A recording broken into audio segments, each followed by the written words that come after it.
Aujourd'hui, je vais te présenter une astuce que tu vas pouvoir mettre en place pendant tes séances épaules pour en retirer 2 fois plus de résultats.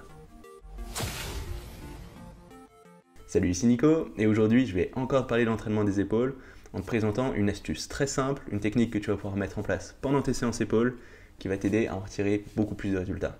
Et cette astuce, c'est tout simplement de limiter ton amplitude sur les gestes d'élévation. Parce que comme je t'en ai déjà parlé sur la première vidéo de cette semaine, les épaules, ça va très bien répondre à un entraînement en volume, c'est-à-dire un grand nombre de répétitions, parce que ça va être assez facile d'accumuler à la fois du sang, de l'acide lactique, des ions H+, dans ton épaule, qui est un petit muscle, et ça va avoir un effet hypertrophique, ce qu'on appelle le stress métabolique, qui sera assez intéressant, qui va très bien marcher sur ces épaules. Et le truc, c'est que pour que ça marche bien, il faut que tu arrives à garder autant que possible la tension dans ces épaules. Et pour garder cette tension, il va falloir que tu fasses très attention à rester sur l'amplitude du geste dans lequel ça va être ton épaule qui travaille, en particulier sur les gestes d'élévation. Parce que souvent, ce que j'observe, c'est des personnes qui vont faire des élévations, par exemple des élévations latérales, en allant jusqu'à avoir les bras parallèles au sol, voire en allant carrément plus loin. Et le problème de ça, c'est que sur toute la fin du geste, ça ne va pas être tes épaules qui travaillent, mais tes trapèzes. À partir du moment où tu vas avoir ta clavicule qui va commencer à se lever, à bouger, tes épaules elles sont juste complètement contractées et c'est tes trapèzes qui vont aider à finir le geste.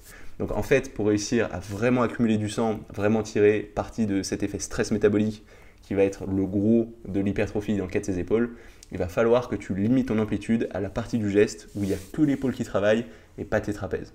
Et ça, en gros, la bonne façon de sentir ça, ça va être de s'arrêter avant que ta clavicule commence à bouger.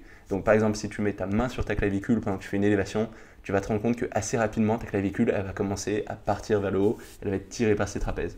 Et dans les faits, sur ces gestes d'élévation, l'amplitude parfaite qui va te permettre de garder cette tension et qui donnera un maximum de résultats, elle ne sera pas si grande que ça. Tu vas rester relativement près de la verticale et assez loin de l'horizontale. Donc pour bien sentir ça, tu peux commencer par exemple en faisant des gestes d'élévation en unilatéral, en essayant de mettre ta main sur ta clavicule et en essayant de la garder tirée bien vers le bas pour l'empêcher de monter. Et tu verras petit à petit, tu vas sentir cette amplitude, tu verras un peu jusqu'à quand tu arrives à sentir cette tension dans l'épaule avant de commencer à faire entrer en jeu cette clavicule grâce à tes trapèzes. Et tu vas voir, tu vas sentir directement la différence. Ça va te brûler beaucoup plus vite, même avec pas forcément beaucoup de poids.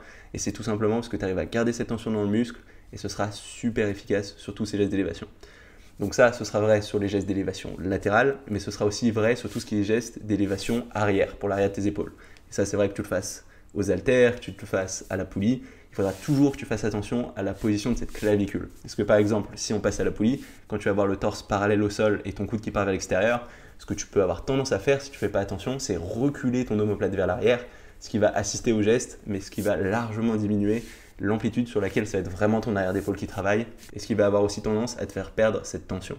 Donc ce sera moins efficace d'un point de vue hypertrophie. Donc typiquement, ce que tu peux faire quand tu es dans cette position pour l'arrière d'épaule, c'est essayer de pousser ton torse vers l'avant, essayer de pousser ton omoplate vers l'avant en même temps que tu recules ton coude vers l'arrière.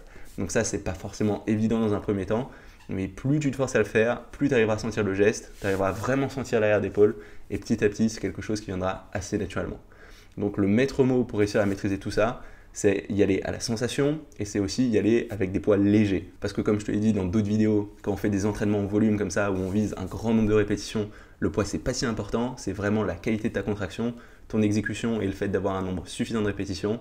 Donc il vaut mieux commencer trop léger, être sûr de bien le sentir, quitte à augmenter petit à petit le poids après. Parce que si tu commences trop lourd, tu vas directement tricher avec tes trapèzes et tes épaules, elles vont pas prendre aussi vite.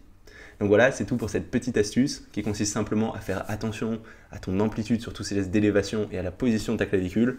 Tu peux le mettre en place dès ta prochaine séance. Tu verras en termes de sensation, si tu mets assez léger, tu te concentres bien, ça fera une grosse différence. Et si jamais ça t'a plu, n'hésite pas à mettre un petit pouce bleu ou un petit commentaire sous cette vidéo. Si tu as des expériences ou des ressources en lien avec ce thème, n'hésite pas à en parler dans un commentaire. Je pense que ça aidera tout le monde.